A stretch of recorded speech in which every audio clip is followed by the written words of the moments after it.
ظہیر کو Lahore high court سے جو ضمانت دی گئی تھی اس کی مدت کل 13 جولائی تک تھی، جو کہ ختم ہو چکی ہے، اور آج یعنی 14 جولائی کے دن ظہیر کو کراچی میں پیش ہونا تھا، لیکن ظہیر کا اس وقت تک کچھ پتہ نہیں ہے۔ ظہیر کو اب پکڑے جانے کا خوف ہے اور یہی وجہ بتائی جا رہی ہے اس کی اب تک نہ پیش ہونے کی۔ دعا زہرا کا کیس ایک اغوا کا کیس ہے، یہ پسند کی شادی ہرگز نہیں ہے، یہ بات اب واضح طور پر عدالت کہہ رہی ہے۔ کیس کی موجودہ صورتحال کے مطابق یہ کہا جا رہا ہے کہ ظہیر اور شبیر ایک پورا گروہ ہے جن کا مقصد ایک سوچے سمجھے منصوبے کے تحت بہلا پسلا کر اور ورغلا کر لڑکی کو اغوا کرنا اور پھر اس لڑکی کو فروخت کر دینا تھا۔ نکاح خواہ غلام مصطفیٰ اور گواہ اصغر کے بارے میں بھی ایک تحریری حکم نامہ عدالت کی جانب سے جاری کیا گیا ہے، جس میں کہا گیا ہے کہ نکاح کے وقت دعا زہرا کی عمر 15 سال ہے اور زبانی بیان کی بنیاد پر نکاح پڑھایا گیا ہے۔ گواہ اصغر کی بھی ساخت متاثر کن نہیں ہے، یعنی گواہ بھی اس غلطی میں شامل ہے۔ اس کے علاوہ جوڈیشنل مجسٹریٹ نے ضمنی چالان جمع کرانے کا بھی کہا ہے۔ عدالت کے مطابق آج کے بعد اب کسی کا بھی نکاح نادرہ کے ریکارڈ کو چیک کیے بنا نہیں کیا جائے گا۔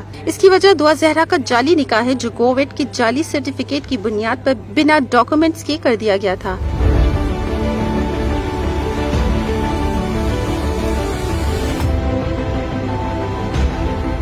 اب عدالتی فیصلے میں کہا گیا ہے کہ اب نکاح کے وقت نادرہ اور دیگر دستاویزات کی نہ صرف موجودگی ضروری ہے بلکہ ان کی تصدیق بھی کروانی ہوگی۔ اب نظر ڈالتے ہیں اس کیس کی نوعیت پر۔ اس کیس کو ظہیر اور اس کے اہل خانہ نے پہل بہت معمولی سمجھا تھا، لیکن اب یہ ان کے گلے پڑ چکا ہے کیونکہ دعا کے والد مضبوط چٹان کی مانند کھڑے ہو گئے ہیں۔ دعا کے والد نے جس استقامت سے یہ کیس لڑا وہ قابل تحسین ہے، کیونکہ یہ کیس صرف ایک خاندان کا نہیں بلکہ پاکستان کی ہزاروں معصوم لڑکیوں کا مقدمہ بن چکا ہے۔ پاکستانی معاشرے میں بہت سارے جرائم ہو رہے ہیں، اس میں ایک جرم یہ بھی ہے کہ کم عمر لڑکی کو محبت کے جھانسے میں پھنسا کر یا پرغلا کر اس سے شادی کرنا یا پھر شادی کے بہانے اسے جسم فروشی کے لیے آگے بیچ دینا۔ اس پورے گندے دھندے میں مافیا ملوث ہوتی ہے جس میں بڑے پاورفل لوگ بھی شامل ہوتے ہیں۔ ظہیر والے معاملے میں بھی یہی کچھ ہونا تھا، مگر یہ کیس سوشل میڈیا پر وائرل ہونے کے بعد ہر پاکستانی کے گھر میں ڈسکس ہونے لگا۔ اس عوامی پریشر کے باعث ظہیر کو دعا سے شادی کرنی پڑی۔ اس کے بعد کیس چلا، مختلف معاملات چلے، پھر سلیکٹڈ انٹرویوز ہوئے اور ایک خاص بیانیہ بنانے کی کوشش کی گئی جس میں یہ دکھایا گیا کہ بچی نے جو کیا وہ والدین کے ظلم کی وجہ سے کیا اور پھر اپنی مرضی سے شادی رچا لی۔ انٹرویوز میں دعا سے جھوٹ پر جھوٹ بلوایا گیا، جس میں سب سے بڑا جھوٹ عمر سے متعلق تھا جو اب غلط ثابت ہو چکا ہے۔ بہت ممکن ہے دعا زہرا کے کیس میں دعا کی بتائی گئی کہانی میں کسی حد تک سچائی ہو۔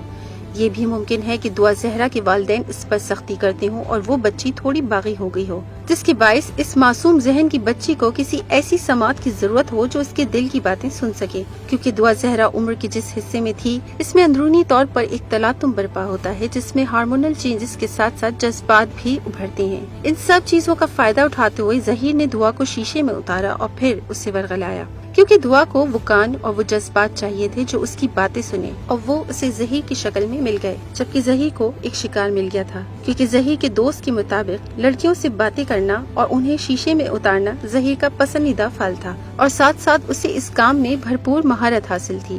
بہرحال کیس وائرل ہوتا رہا اور ابہام پیدا ہوتے گئے۔ آخر 14-15 سال کی بچی کیسے ایک شہر سے دوسرے شہر چلی گئی؟ نہ اس کے پاس پیسے تھے، نہ رابطے کے لیے موبائل۔ اس پورے سفر میں ہزاروں کیمرے آتے ہیں مگر کوئی ویڈیو سامنے نہیں آئی۔ وہ سو کال شریف النفس ٹیکسی والا اب تک سامنے نہیں آیا جس نے دعا کو کراچی سے لاہور پہنچایا اور پھر ظہیر نے آ کر پیسے دیے۔ خبر تو یہ بھی ہے کہ وہ شریف النفس ٹیکسی ڈرائیور ظہیر کا بھائی شبیر ہی تھا جس نے بچی کو مبینہ طور پر کراچی سے لاہور پہنچایا، اور ذرا یہ بھی کہتے ہیں کہ اس سفر میں ظہیر اور اس کی والدہ بھی اس کی ہمراہ تھیں۔ مبینہ طور پر اغوا کار اپنے بچھائے گئے جال میں پھنس چکے تھے اور ان کی سمجھ میں جو آ رہا تھا وہ جلدی کر رہے تھے، جس کی وجہ سے قانونی پیچیدگیاں پیدا ہوتی رہیں۔ اب یہ کیس ایک ٹیسٹ کیس بن چکا ہے۔ دنیا بھر کے لوگوں کی اس کیس پر گہری نظر ہے۔ اس پورے معاملے میں کوئی بڑا ہاتھ تو ہے، یعنی کوئی مافیا ضرور ملوث ہے، کیونکہ پاکستانی عدالتی معاملات میں وقت کے ساتھ ساتھ پیسے بھی بہت لگتے ہیں، اور اطلاعات کے مطابق ظہیر اور اس کی فیملی کے مالی معاملات اتنے اچھے نہیں، یعنی کوئی نہ کوئی تو ہے جو ظہیر اور اس کی فیملی کو سپورٹ کر رہا ہے، اور وہ سپورٹ صرف مالی ہی نہیں بلکہ دماغی یعنی عقلی طور پر بھی کی جا رہی ہے۔ اب تک کی تمام خبروں فائنڈنگز کے بعد یہ شک یقین میں بدل رہا ہے کہ ظہیر ایک ایکٹر ہے اور ڈائریکٹر کوئی اور، یعنی ظہیر اور اس کی فیملی ایک اعلی کار ہیں اور گروہ کا سرغنہ کوئی اور ہے۔